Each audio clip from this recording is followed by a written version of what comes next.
ভূপেন বৰাক লৈ বিপাঙত বিজেপি। এফালে মুখ্যমন্ত্ৰীৰ দাবী নাই কোনো অসন্তুষ্টি, টিকট নিশ্চিত ভূপেন বৰাৰ। ভূপেন বৰাই দলৰ মনোনয়ন পাব, ক'ত পাব আমি ঠিক কৰা নাই, কিন্তু ভূপেন বৰাই নিৰ্বাচনত পদুমৰ ছবিত প্ৰতিদ্বন্দ্বিতা কৰিব। কোনো ক'তো মই যিটো ক'ম চব কৰ্মীয়ে সেইটোকে মানিব, ইয়াত একো বেলেগ কথা নাই, ইয়াত কোনো বিদ্ৰোহ নাই। মইতো আশীৰ্বাদ যাত্ৰালৈ ইয়াত আহিম, কোনোতো বিদ্ৰোহ নাই। কিন্তু মুখ্যমন্ত্ৰীৰ হুংকাৰলৈ কাণসাৰ নিদি ভূপেন বৰাক টিকট নিদিবলৈ আহ্বানেৰে নাৰায়ণপুৰৰ মাজগাঁও দীঘলীয়াত প্ৰতিবাদত নামিছে বিজেপি কৰ্মী।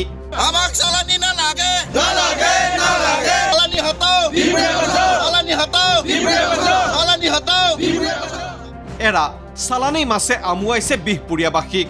বিহপুৰীয়া বিজেপিত চালানী প্ৰাৰ্থী ভূপেন বৰা। আমি আগৰ পৰা মানে চালানী মাছ খাই খাই মানে আমাৰ আমুৱাইছে, মানে আমাৰ যিটো নেকি আমাৰ বিহপুৰীয়া সমষ্টিৰ মানে সমস্যাবোৰ মানে বাহিৰৰ মানুহখিনিয়ে বুজি পোৱা নাই। বিহপুৰীয়াত বিজেপিৰ বাবে ধুমকেতু ভূপেন বৰা। বিহপুৰীয়া সমষ্টিত এজন ধুমকেতুৰ দৰে আহি পেলাই তেখেতক টিকেট প্ৰদান কৰিম বুলি কৈছে। এই বিষয়টো লৈ পেলাই আমাৰ চেণ্টিমেণ্ট আৱেগ হৈ গৈছে।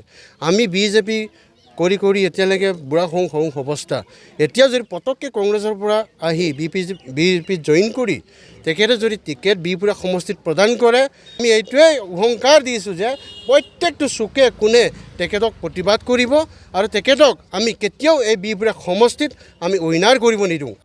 সমষ্টিৰ তৃণমূল কৰ্মীৰ স্পষ্ট কথা, এটা সময়ত 10 বছৰ কংগ্ৰেছৰ বিধায়ক হৈ থাকোঁতে ভূপেন বৰাক হাড়ে হিমজুৱে সকলোৱে চিনি পালে।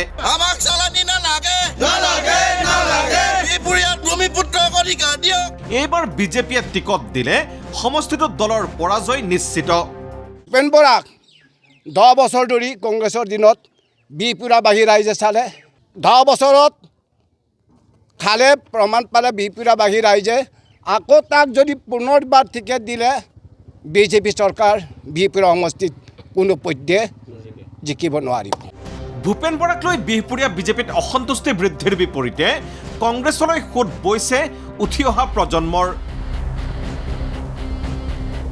তাৰ কাৰণ ব্যাখ্যা কৰি এওঁ ক'লে, ভূপেন কুমাৰ বৰা ডাঙৰীয়াৰ বিজেপি জইন কৰাৰ লগে লগে বিহপুৰীয়াত তেওঁ আহিম বুলি ভবাৰ লগে লগে বিহপুৰীয়াত এটা ভীষণ ৰাজনৈতিক পৰিৱৰ্তন হৈছে। বিশেষকৈ নতুন উঠি অহা যুৱ প্ৰজন্মসকলে সিদ্ধান্ত লৈছে বৃহৎ বিহপুৰীয়া স্বাৰ্থত এইবাৰ বিহপুৰীয়া সমষ্টি বচাব লাগে আৰু ভূপেন বৰা হটাব লাগে। ভূপেন বৰাৰ সুবিধাবাদী চৰিত্ৰ উদঙাই দিলে বিহপুৰীয়াত কংগ্ৰেছৰ টিকট প্ৰত্যাশী ভূপেন বৰাৰেই একালৰ ঘনিষ্ঠ নেতা ৰাম ভূঞাই।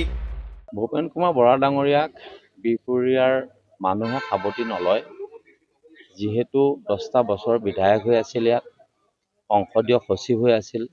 যেতিয়া পাৱাৰ আছিল, যেতিয়া সমৰ্থ আছিল, সেই দিনত কিন্তু ভূপেন বৰা ডাঙৰীয়াৰ লগত সোঁৱে বাৱে থকা এনেকুৱা এজন মানুহ নহ'ল, যিজন মানুহে ভূপেন বৰাৰ জৰিয়তে এখন মটৰ চাইকেলৰ গৰাকী হোৱাৰ এজনো মানুহ কিন্তু ইয়াত সৃষ্টি নহ'ল। তাৰ পাছত মানুহে উপলব্ধি কৰিছে যে পাৱাৰত থকাৰ পাছত, MLA হৈ থকাৰ পাছত আমি যেতিয়া একো সুবিধা নাপালোঁ, ইয়াৰ পাছত আমি যদি এইজন মানুহক আকৌ বিধায়ক কৰোঁ, তেতিয়াহ'লে আমি কিবা সুবিধা পাম নে নেপাম, এই কথা আগতীয়াকৈ মানুহে উপলব্ধি কৰিছে। অৱশ্যে কেৱল ভূপেন বৰাই নহয়, বিহপুৰীয়াৰ বিজেপি কৰ্মীয়ে বিচৰা নাই অমিয় ভূঞাৰ দৰে নেতাকো।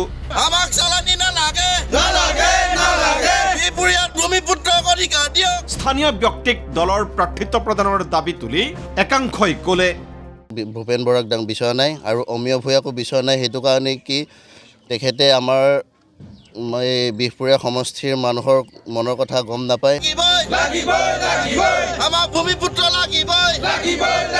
নাৰায়ণপুৰৰ পৰা দীপান্ত কাকতিৰ ৰিপৰ্ট, ND24।